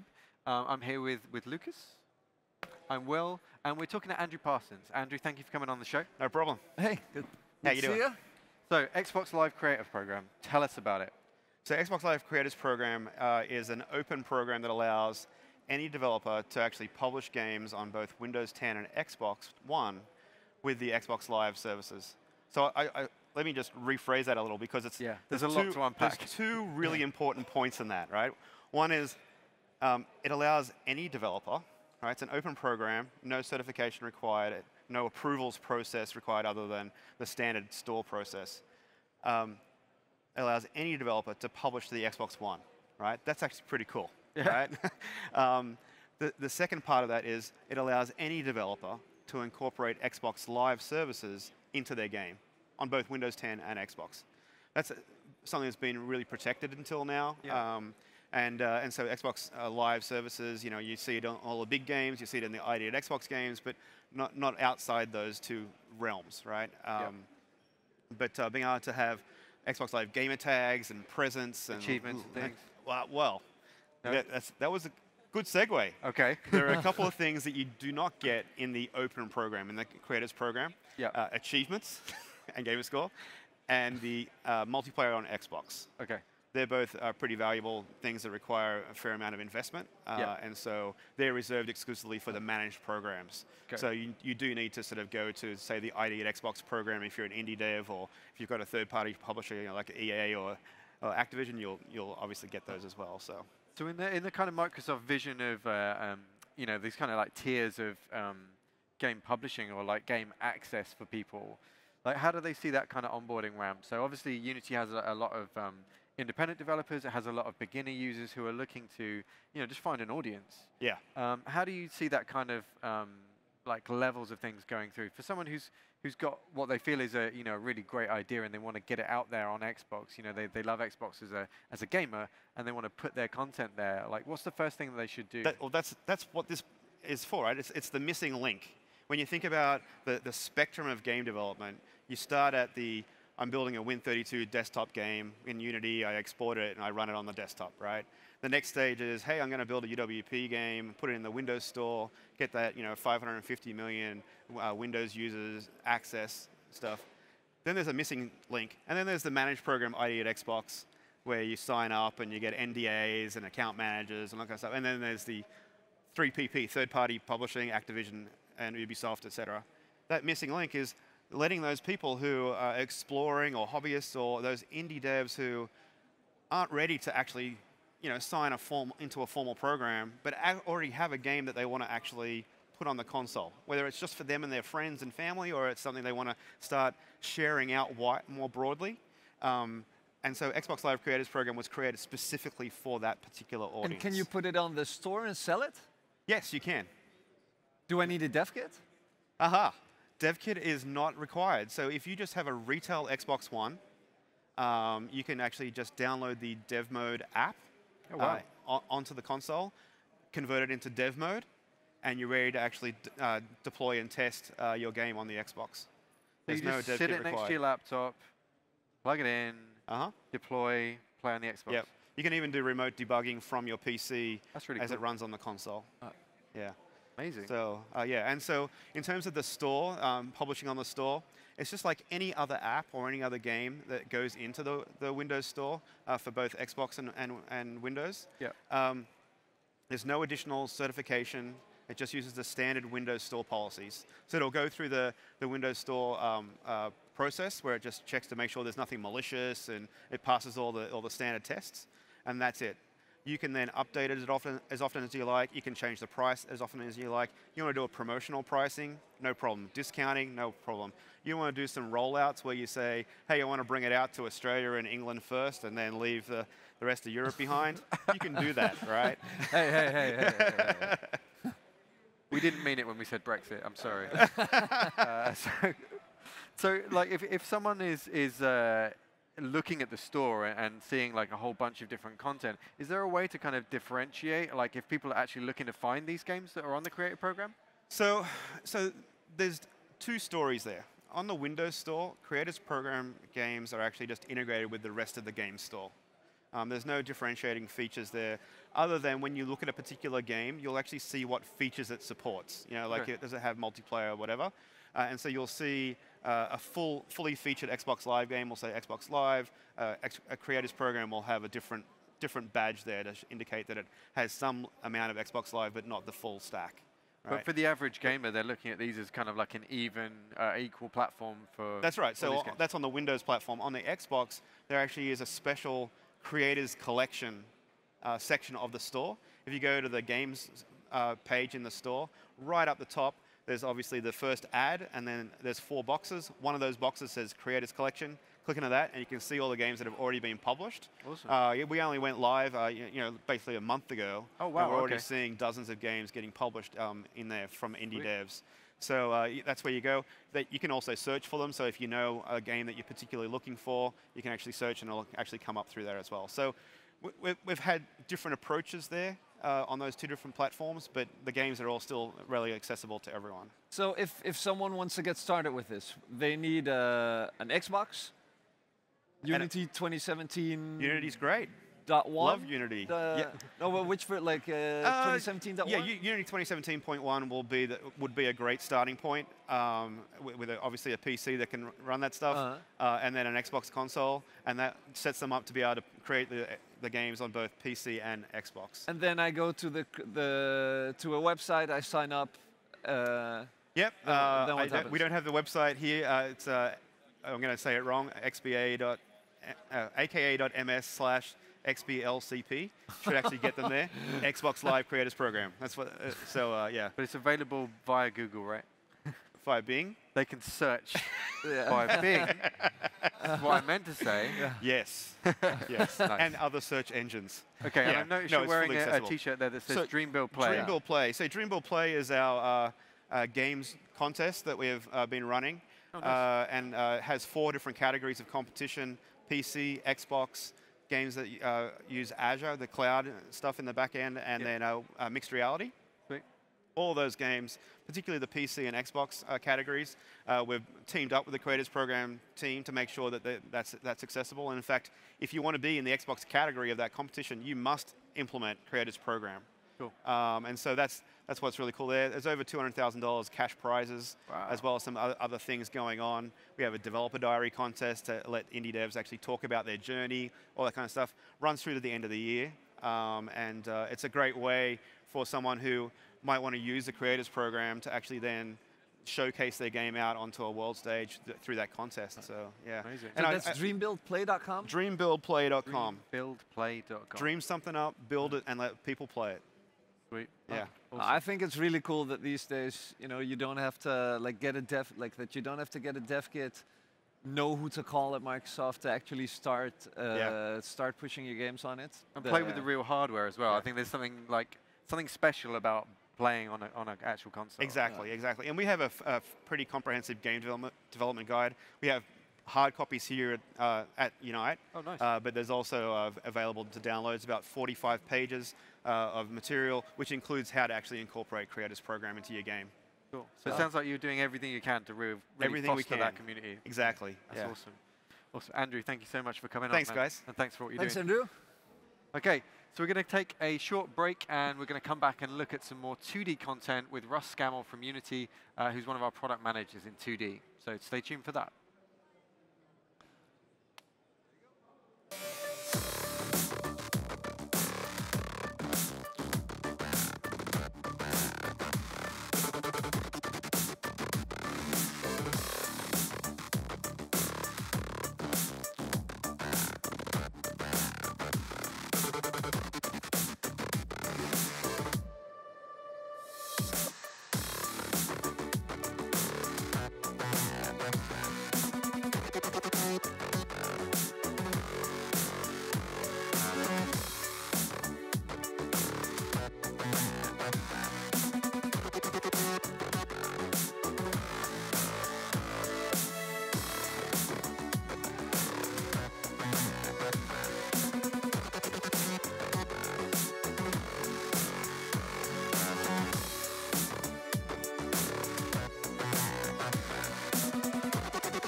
And we are back at Unite Live Austin, here in the Austin Convention Center. For those of you watching on Facebook and YouTube, thank you for not trolling us too much. I might be wrong about that, but we'll see later. That doesn't happen. No, it doesn't happen. Never happens. So Russ, welcome to the show. Thanks for being here. Thank you for having me. It's been mere minutes since we saw you last. Awesome. Nice to see you again. So Russ, what do you do here at Unity? So I'm product manager with the 2D team, mostly based out of Singapore. Yeah, and we've got someone who does all our 2D physics stuff who's based out of the UK. But I kind of work with them, make sure that the tools that they're making are tools that the users want, right? Yeah. Because otherwise, we can make a lot of cool stuff in 2D, but we've got to make sure that people out there are asking for these things, right? Yeah. So, yeah, so it's been a good year. Yeah. Yeah, there's been a lot of cool stuff going out that I think a lot of people have been waiting for a while. Yeah. So this much we know. This much we definitely know. But it's out now, and a lot of this stuff is really, really crucial to 2D game development. So we talked about tile map at the keynote last night. For those who didn't watch it or haven't seen it yet, give us a quick recap of what that is, what it allows you to do. Sure. So for those of you who are making kind of grid-based games, or if you're making any game where you need to put things on a grid, right? And you want an efficient way of doing this, you want a creative, expressive way of doing this. Tile map gives you this ability to paint in the scene, to paint those tiles in the scene. Yeah. And this is really, it's something that I get quite excited about when I think about it, because you're painting in the scene, right? Yeah, it's cool. You're not like placing things one by one and then moving them around. You can actually start to sketching, right? You can work with all the sketch tools that you're familiar with. You can do a box fill. You can just add colliders around that, and all of this stuff just plays really well with all of the sprite tech that we already have. Yeah. So yeah, it's a fun system. I think it's really easy for people to get into if they've never done 2D games. It's a really good entry point. If you've never done 2D in Unity, this is what you want to start with. Cool. Yep. So one of my favorite parts about it that I thought was really compelling is the fact that, we talk about just painting in the scene. Yep. Like, oh, I've painted a level. Here's a, like a Zelda-like top-down thing. I've painted it all out. Sure. But then it also generates all the colliders, so it's kind of ready to go as a game. I find that pretty amazing. Yep. I think we got pretty good response on that, and I had a few conversations with some of the devs here, even after the keynote, and they were like, so that stuff just works? And I was like, yeah, it's like you bring in the colliders, and because your sprites already have some kind of collision data on them, we can make use of that stuff, right? So if it's just a grid, we could do that. Like, as long as the grid is filled up, we could do grid-based collision. Yeah. But the really powerful stuff is what we call the physics shape data. And this is on all your sprites when you bring them in. And it's what the other colliders use to generate, say, polygon colliders and things like this. So the tile map collider will derive that stuff from each tile, because tiles are just a reference, just holding a reference to a sprite. And then they can generate that really accurate physics collider shape that you want. And then presumably you can then tweak that if it's not quite what you need it to be. Say you've got some grass and you want the character to be slightly within that grass. Yes. Okay. Yes, and painting after the fact, it's just going to adapt accordingly. So you're not clicking out your image, your aesthetic layer, and then after that kind of fitting your physics to it afterwards, and then you're like, oh no, I want to make an aesthetic change. No, I've got to rebuild all of this physics stuff. So that just adapts. Is it a 2D thing only? At the moment, it's a 2D thing, but I think we're hoping to inspire maybe some of the other features to pick up on this idea. In terms of the grid, or? Yeah. Okay. So the grid that we work, that tile map really relies on for this kind of grid-based layout stuff, you can use that with any game object. So you can use that you can take away the tile map completely, and you can just put a grid component down, and that's going to give you kind of a snap-to grid for laying out your game object. So someone could easily write a 3D grid-based layout tool on top of the grid component. You could, yeah. If that's something that will, right? I'm pretty sure, knowing our community, they're a really creative bunch. We're going to see one, I think, in no time. Yeah. Amazing. You mentioned about 2D physics just now. We're talking about the time map collider. Yes. What other 2D fun stuff have we added in 2017? Yeah, it's actually been a really good year. Like I said, these are features that we've needed to get out for a while, and a lot of it was kind of fundamental stuff, foundational features. Yeah. So let's see. Let's start with 2017.1. We'll go backwards, kind of backwards. We got Sprite Atlas. Now this is really that's a big deal. Yeah. So those of you who are used to marking packing tags for your sprites, you can get away from this workflow. And the Sprite Atlas is just an asset. Yeah. And now you can just drag your sprites in, or textures, or my favorite workflow, you can drag a folder which has sprites in it. And you just drag that into the Atlas, and then when you build the game, we pack the Atlas for you. And if you're making changes to that folder, let's say maybe you want to add more sprites, because game design is fluid, right? You're gonna change stuff. That packing will just happen automatically. Right? So you just have far less to think about as you're designing the game, because you know it's going to be taken care of at the end. Yeah, well, you're focusing on the game, right? Not the kind of the atlasing mechanics and of all of shipping this. the game. I mean, this is not really what you should be focusing on, your game developers. I love atlasing. Right? Nobody ever. So we've talked a lot about how easy it is to kind of pick that up. What do we have for the more advanced users in 2D? Yes, so the tile map has been designed to be this kind of easy to learn thing, but we also want to support these really kind of advanced scenarios where people are doing, they want to do maybe, well, I'll tell you what the features are. So custom tiles and custom brushes, right? And the idea there is that the tiles themselves can be extended. We saw some of this in the keynote where I was building out the room, and the tiles there were what we call a rule tile. And this is an extension of the tool, of the tile class, where we've made neighboring tiles kind of aware of each other, right? So an edge knows that it's next to another edge, and therefore it should be at right angles, and so we need a corner piece, right? And so on and so forth.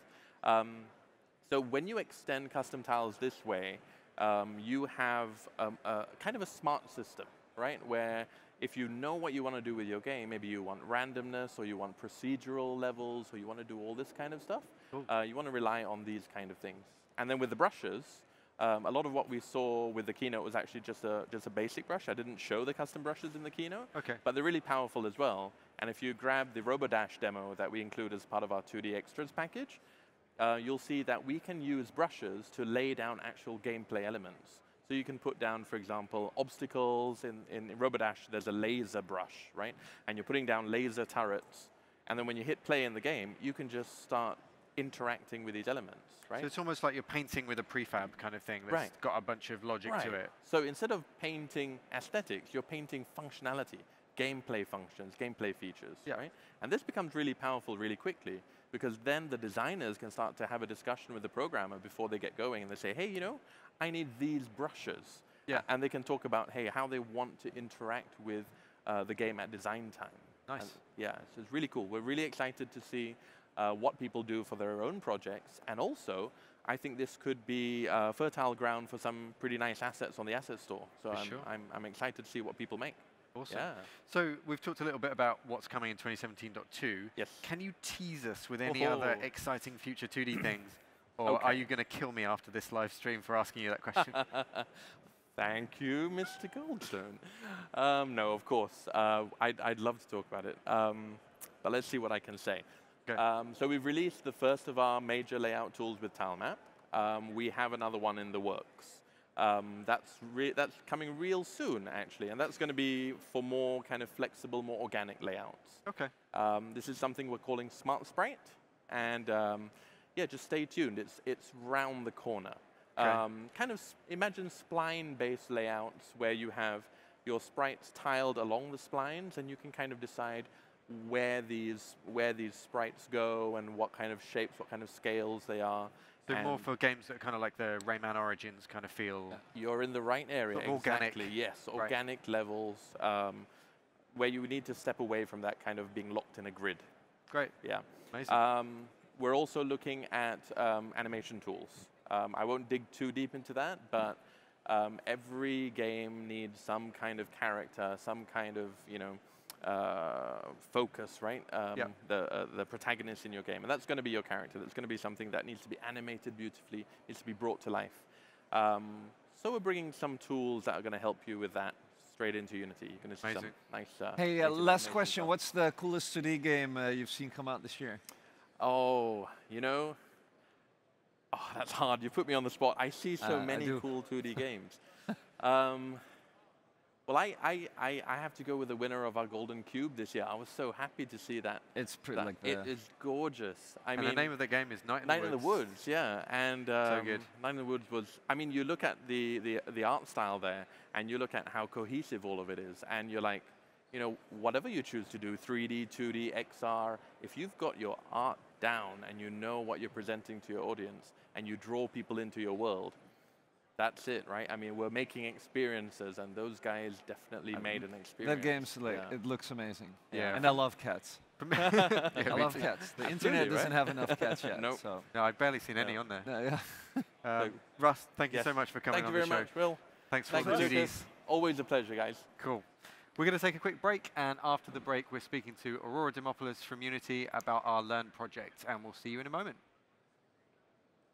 Do you know you are losing 97% of paid gamers in Southeast Asia? Why is this so? You've just developed a game and you want to market it to this region.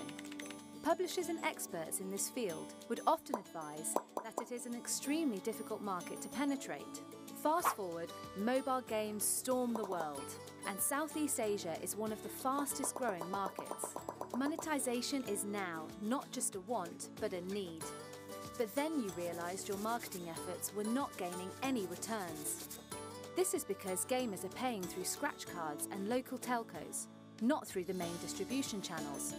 After all, credit card penetration in some regions can be as low as 3%. That's a little discouraging. The time, effort and money you've put in had gone to waste. There's got to be something to change this. Integrate Cloud Moolah. Here's how you do it. Enable and choose in-app purchase services. Choose Target Cloud Moolah.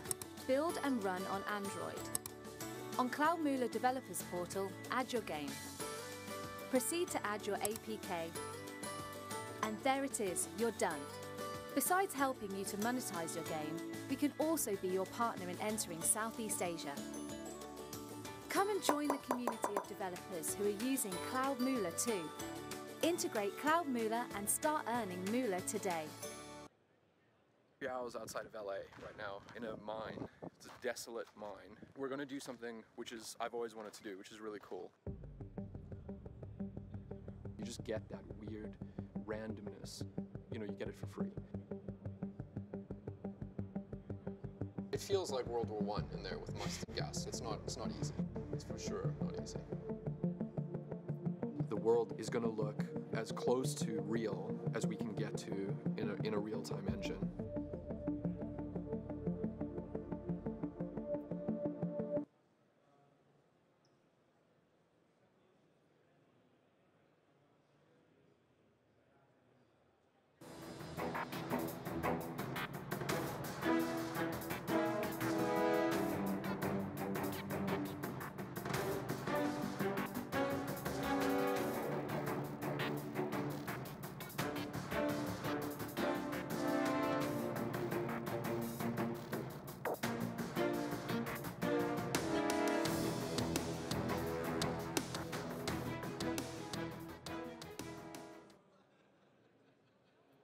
Okay, we are back at Unite Austin Live here at the Austin Convention Center. I'm Will, this is Lucas, and we're here talking with Aurora. Welcome. Hello. Hi. Hey, Aurora. A polite handshake. Hi, polite handshake. Like we've never met before. So Aurora, what do you do here? I'm a producer on a team called the R&D Content Team, and we create learning materials, small demos, small game example projects, mainly for our Unity users to learn from. So what kind of stuff have you guys released that people will have seen and learnt from in the past? So we recently released a game called Trash Dash, which is actually also on the iOS App Store and Google Play. It's also on the Asset Store. It's a full Endless Runner example game that people can learn from. It's mainly aimed at intermediate users, so you can learn a lot from the curve shader that we're using in there, like all the services that we've integrated in that project as well. Okay. So that's a live game that you can grab on your phone right now? Yep, you can download that on your phone as well. You just search for Trash Dash. You find it. Search for Trash Dash, Cool. yep.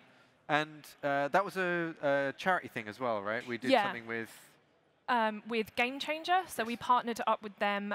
So all the ads and in-app purchases that you purchase from those from that example game actually goes all the proceeds to Game Changer itself. Cool, awesome. And what other kind of like tutorial content has been done, like going back? So going back, we've released any sort of tutorial content you may have seen on our Learn site, which is unity3d.com/learn. That's all our tutorial content, and so you may have heard your voice. Probably, yeah. And recently, we've just made a new tutorial or learning system inside of Unity called Interactive Tutorials, where inside of Unity itself, you can it will guide you in a really friendly way, just sort of the very basics and principles of Unity. Okay. Like guide, like press this button now with like a thing, and then you press it. Yes, so it will sort of highlight parts of the editor that you actually have to interact with and tell you a bit about them. And once you've done the interaction, then it will check off that step, and you can move on. So it kind of like it's a really easy guide through Unity. So it actually knows what you're doing and responds, right? Yeah, yeah. Awesome. That sounds like a brilliant idea. Yeah. How do you decide which topics to create learn content for?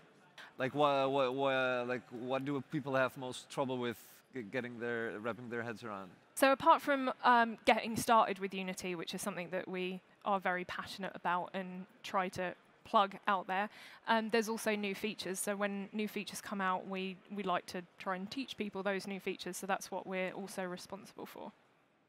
Okay.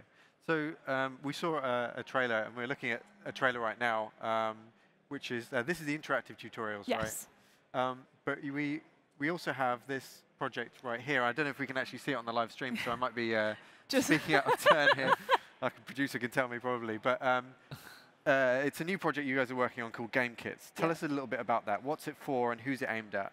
So we have a little bit of a gap between people who get started using Unity, sort of introduced through interactive tutorials or any other means, going to one of our big example projects where we go through all the code and like the real nitty-gritty. There's a little bit of a gap where people would need a little bit more confidence boost, and we want to give people a little bit more agency within the editor itself.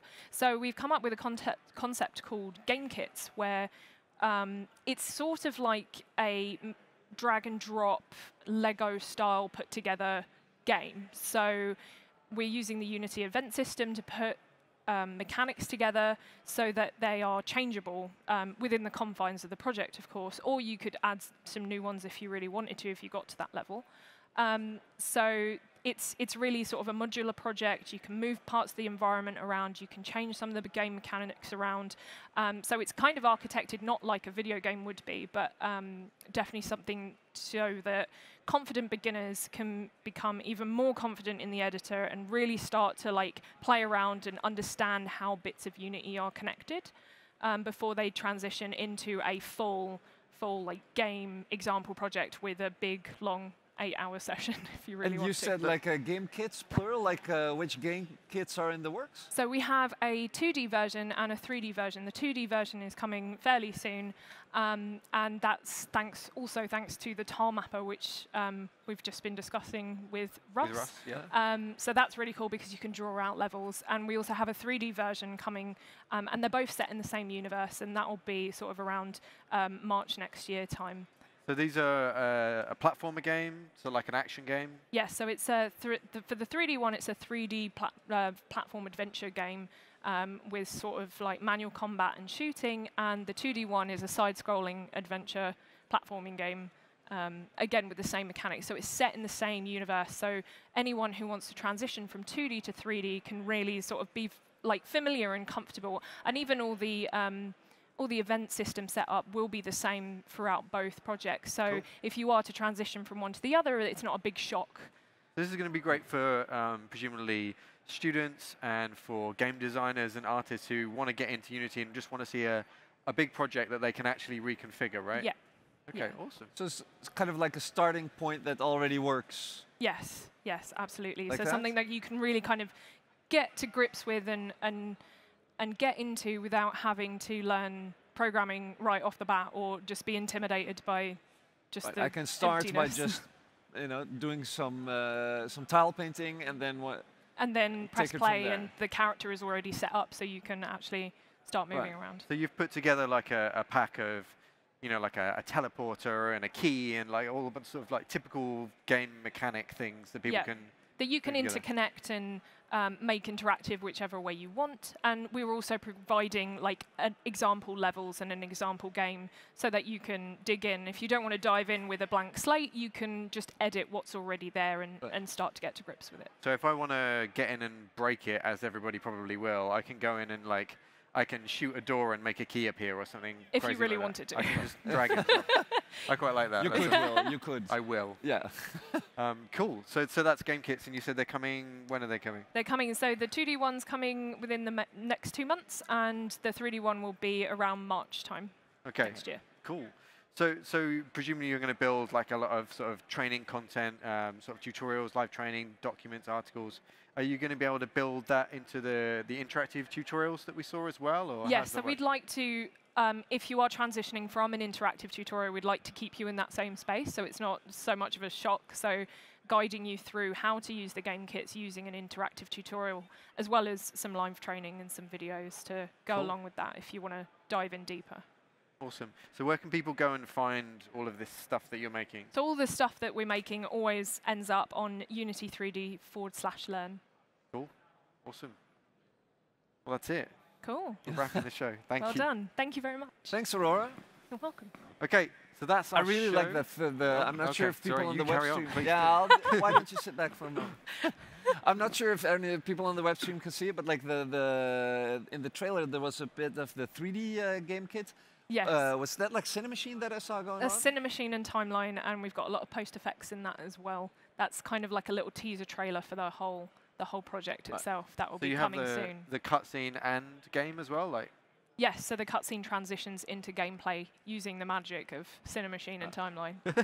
Well, I can really recommend checking out the Learn site. I'm a big fan of the Learn site. Like it had, like Will did a lot of stuff for it. Your team made a lot of stuff. It's really. It's so much better than just the the blank Unity scene you get when you when you open. So if you want to get started, please go check it out. And the demos that you mentioned, the game kits, they're here on the show floor for anyone. They are here on the show floor for people to check out. Oh, where is it? On the demo booth. Yeah. I'll show you. We'll take you. We'll take you there. Okay, let's go. All right, let's wrap this up. I want to. Cool. Thank you so much for joining us, everybody, live on YouTube and Facebook. This has been New Light Live Austin. We'll be back tomorrow at the same time, 11 a.m. to 1 p.m. And we'll see you then. Thanks. Ciao.